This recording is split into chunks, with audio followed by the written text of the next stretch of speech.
Sa Double B!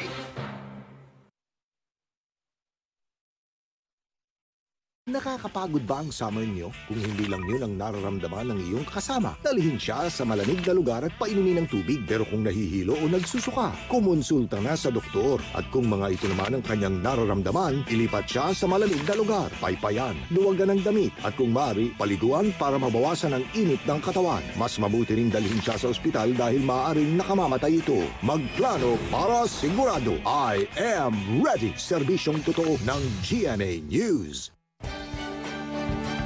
Nag-try na kami doon na maghanap ng tubig na tabang. Walang makuha. Kailangan po na pera para pangbahon po. Para makapasok sa school. Brigada Martes, 8 p.m.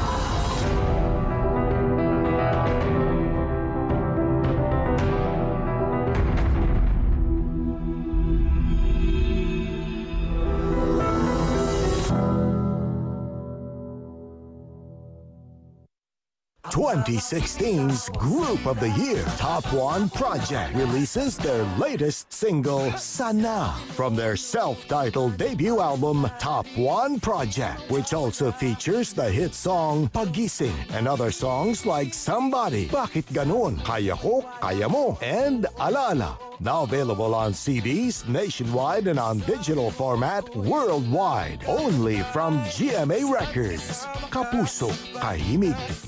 You are going to reduce employment because the mines are closed. Bubuti yung buhay nila. This is not about Gina Lopez and the mining, you know? They really want to get rid of you. Mayaman, kung siguro hindi ako anak mayaman, pinatay na ako, no? What do you think of the way President Duterte and this administration is handling the situation? Very frankly, I'm extremely troubled. Sino ang tunay na pasaway sa ating kalikasan? Ang bidang prutas sa ating Pilipino. Napasok ang lasa, matamis man o maasim. Alamin ang mga putahing sangkapang mangga na swak sa panlasa at bulsa. Ngayong masarap na Lunes sa Good News! Download the GMA Network app, your app for all things Kapuso. The latest showbiz updates are just a tap away. Hindi ka na mahuhuli sa latest news. At hindi lang yan, meron pang exclusive videos and photos. The GMA Network app, updated ka anytime, anywhere. Iba't ibang lugar lalakbayin ng ating panlasa. Mayaman sa mga rekado at sangkap, handog ng bawat lugar ang mga putahing umaapaw sa sarap. Cara David po, samahan niyo ako sa pagbiyahe. Para matikman natin ang kasaysayan at matuklasan ang mga bagong lasa at luto ng mga natatanging pagkain Pilipino. Pinas Sarap! Huwebes, 10:15 ng gabi. Hindi natin tatantanan ang mga balita at mga komentaryo sa programang Saksi sa Double B!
ang sama-sama nating pagiging saksi sa Double B. 9 na minuto na lang po bago mga 7 ng umaga mga kapuso ang Super Radio DCWB ngayong umaga at tuwing umaga Lunes hanggang Biyernes napapanood na rin po ng live sa GMA News TV. Radyo na, TV pa! Ay! Ito po ang hamon ng isang grupo ng mga pasahero dyan sa DOTR ba ito? Ang magsasagawa nito? Ngayon na raw mismo, kansilahin na yung kontrata na yan doon sa maintenance provider ng MRT na tumirik na naman ngayong umaga. Para galit ka ba? Oo! Galit ako, Joel! Joel! Galit din ako. Bakit ka galit? Sira na naman yung MRT. Kala ko hindi mo alam kung bakit ka galit. Galit ako. Bakit galit ka? Hindi mo alam kung bakit ka galit. Galit ako, galit ka eh. Okay ka lang. Unang-unang araw ng broadcast natin sa GMA News TV, galit tayo. Tumirik na naman kasi MRT. Parang walang maintenance provider, Mike. Ngayon, pinakakansila yung kontrata sa maintenance provider. Sino mag-maintenance ng mga tren? Para din naman walang maintenance eh. May sagot ako Ikanselahin dyan. mo na lang. May sagot ako dyan, teacher. Ano? Teacher, Sino? raise your hand, raise your hand, raise your hand. Teacher, Yes, Enriquez. Andoy! Pakialaman mo na yan! Benuego! Fuego! Hindi na natutuwa ang National Center for Commuter Safety and Protection sa wala ng patid na pagkasira ng MRT-3.